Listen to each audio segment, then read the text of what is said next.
Hola, buenos días, soy Nico.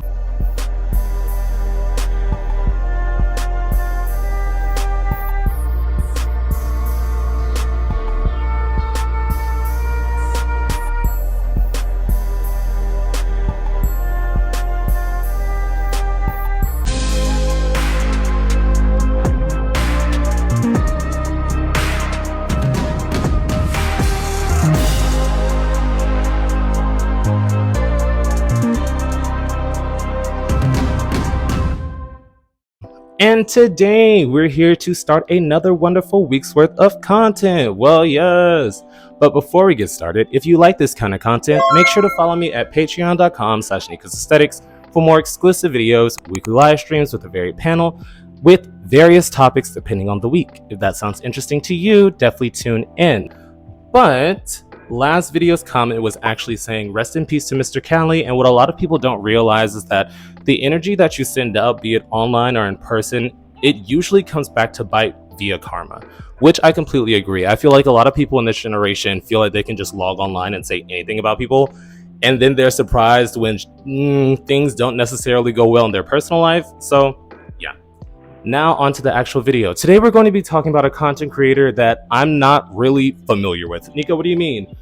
Usually when I do a video on somebody, I'm keeping up to date with what's trending on the timeline, but also I do watch Black and brown adult cinematography. So it would make sense that I wouldn't necessarily know who this performer is, because from what research I did on them, they have not really collaborated with a Black person in the last 3 years, but they said that it's because they are divesting from the US and moved to Colombia, and now that they're in Colombia, they cannot find Black people to film with, which isn't necessarily true. Today we're talking about Jagger Rambo. Nico. So I remembered that I vaguely discussed him one time when I did a video on Whitezikin, basically where they asked if Whitezikin wanted to work with, I think it was BBL Butt Buster and Jagger Rambo, and he said no, and their egos were hurt, so he came online and began to berate and da-da-da-da-da. So before that, I had no idea who this person is, because I'm personally not into the big buck Black mandingo fantasy archetype in adult cinematography, and he's essentially coming out to say that the preference is playing him. Nico, what do you mean? So in this scenario, I will give you another backstory on Jagger Rambo before we get into his current controversy with a popular performer named Juan Hernandez. Basically, he was getting into it online because he was being called out by locals for coming to Colombia with an imperialistic mindset, basically saying that he was a trafficker and he came here to abuse his quote-unquote clout to gain access to his preferences. And in that statement, Jagger Rambo began to go back and forth, basically saying, I'm a Black man, I know what racism is, and you're just doing this to tear a successful Black man down. And the local basically said, I don't care that you're Black. This has nothing to do with Blackness. You come to Colombia and you continue to perpetuate this mandingo fantasy in your content, basically saying you're conquering these white men, you are seeding them, you're punishing them, you're giving them your manly essence. And it's kind of, Nico, what do you mean? And I mean, I definitely understand where they're coming from, because even in this back and forth between a local Colombian man, he began to turn the conversation into, I know princesses like you just want to get conquered like a puppy by me. This is all you have to say. And it kind of weirded me out because I'm like, okay, as someone that travels for work, I film in New York City, I film in LA, I film in Atlanta, I film in Brazil.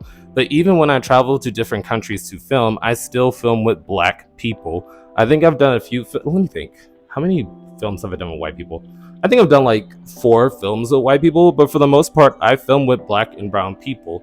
Various skin shades, depending on where I'm at, it doesn't really matter to me. So going to Colombia and specifically conquering and dominating and punishing strictly white men,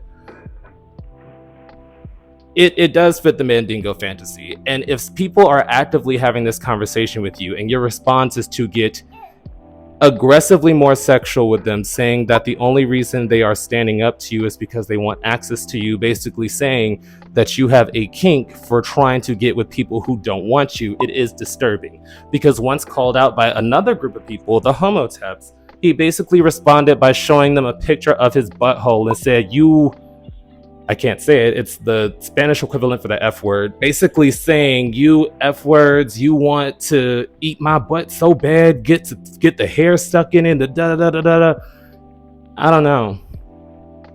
It didn't sit right with me personally, but that is the backstory for him. So he has his own controversy, basically being called a trafficker by locals and specifically trying to dominate white Colombian men. Once again, I understand that sometimes people are like, oh my God, it's the area that I live in. I can't help who I film with. But in this particular situation, Colombia has a large black populace. So if you haven't filmed with black people in over 3 years since you moved to Colombia, now you only film with white Colombians, girl, I don't know what to tell you in that aspect.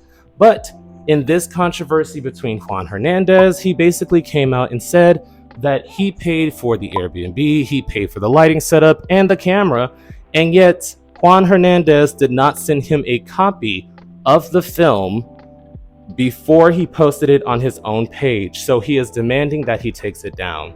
And what I will say, just objectively, it is not cool to basically film with somebody and then post the footage on your page and not send them a copy.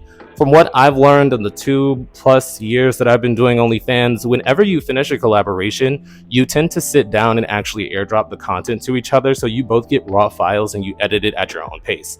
From there, whoever posts it at what time, sometimes you can communicate and coordinate when it drops, but most times, especially when I'm traveling, people really don't care about that because they'll post it at their own pace because they tend to have movies backed up that they want to get out the way anyway. So I don't believe Juan actually responded to this. But if that is the situation, then it's not cool. But at the same time, I'm not gonna feel super sorry for you because once again, you are playing into the mandingo fantasy. You are playing into the buck fantasy. I don't necessarily feel sorry for you. But now that we have all the information at hand, I'm going to leave the conversation in your hands. How do you feel about content creators not properly coordinating their drops and or sharing the files when necessary? How do you feel about people within the country that he's currently residing calling him out for coming here to continue to perpetuate the mandingo fantasy and quote-unquote colonize white Colombian boys so that he can continue on with his content creation? Now that we have that out of the way, I'll leave the conversation up to y'all, and I will see you guys next time. Boop. And now for a brief yet sincere shout out to this week's third eye tier subscribers, John F. and Dulce Vita. Your continued support is greatly appreciated, and thank you once again to everyone who supports the channel. We're almost at 46k girlies! And this week's livestream discussion will be another virtual hangout, seeing as how we had a serious topic last week. If that sounds interesting to you and you want to join in for a quick key, I'll see you there.